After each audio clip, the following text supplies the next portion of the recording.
आज व्हिडिओची सुरुवात छान असं निसर्गरम्य वातावरणाने झालेली आहे। नमस्कार, मी सुप्रिया शिंदे व्लॉगमध्ये तुमचं सगळ्यांचं स्वागत करते। सायंकाळची वेळ होती आणि छान असं निसर्गरम्य वातावरण होतं, तर मी म्हणलं चला ह्यापेक्षा अति सुंदर काय असणार आहे।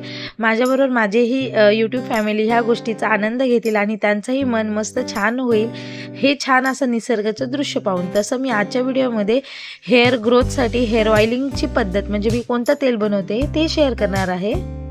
तर आता मी याच्यासाठी घेतलेले आहे जास्वंदीचे पानं आणि तुळस जी असते आपली तुळस घेतलेली आहे आणि त्याचे जे असे दांडे राहिलेले असतात तेही घेतलेले आहे। कढीपत्ता घेतलेला आहे, मेथी आहे आणि लवंग आहे आणि हे काय म्हणतात रोजमेरीची जी पानं असतात जी ऑनलाईन तुम्हाला इझिली फ्लिपकार्ट मिशो किंवा कशावरही मिळून जातात।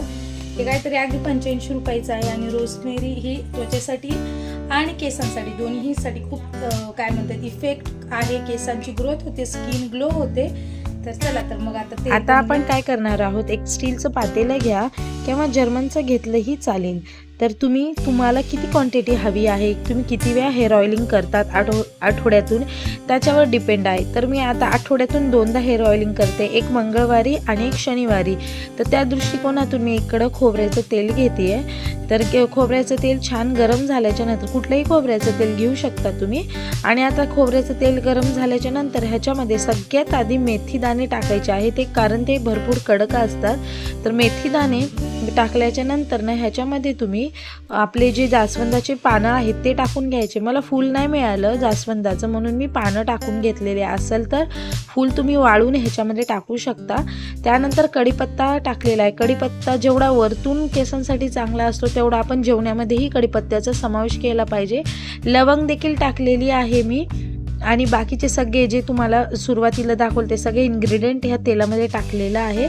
आणि आता छान असं गरम होऊ द्यायचं आहे जेणेकरून ह्याचा अर्क पूर्ण तेलामध्ये उतरला पाहिजे। आता जसं तुम्हाला वाटेल की थोडा तेलाचा कलर चेंज झाला आहे तर वरतून थोडंसं अजून तुम्ही खोबऱ्याचं तेल मिक्स करून घ्यायचं आहे। आता हे तेल अजून थोडं 5 मिनटं असं छान तडतडू द्यायचं आहे आणि छान असं चमच्याने फिरून घ्यायचं आहे, म्हणजे ह्याच्यातले सगळे गुणधर्म ह्या पानातले किंवा इतर गोष्टीतले सगळे गुणधर्म हे तेलामध्ये उतरतील। तर त्याकरता थोडं 5 मिनटं फिरून घ्यायचं आहे। आणि सगळ्यात लास्टला जे रोजमेरीचे पानं आहेत ते गॅस बंद करून थोडंसं तेल थंड झाल्याच्या नंतर टाकायचं आहे, कारण हे एवढे नाजूक असतात ना, हे लगेच तेलात टाकले की करपून जातात। तर करपू नये म्हणून नंतर ना लास्टला गॅस बंद झाल्याच्या नंतर ते थोडं थंड झालं ना मग हे पाला जो रोजमेरीचा आपण ऑनलाईन ऑर्डर केला तो टाकायचा आहे। आणि आता तसंच तेल एक अर्धा 1 घंटा थंड करायला ठेवलं ना तर रोजमेरीचा अर्क सगळा ह्या तेलामध्ये उतरतो आणि छान असा रोजमेरीचा सुगंध देखील येतो तेलामधून।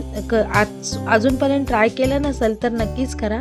तर मी सगळ्यात आधी केशकिंगचा वापर करायची पण एवढा असा मला इफेक्ट जाणवला नाही त्याचा, म्हणून मी आधी जे मी तेल वापरायची तेच मी घरी बनवायला परत सुरुवात केलेली आहे। आणि आठवड्याभरात किंवा 2 आठवड्यात तुम्हाला फरक जाणवतो।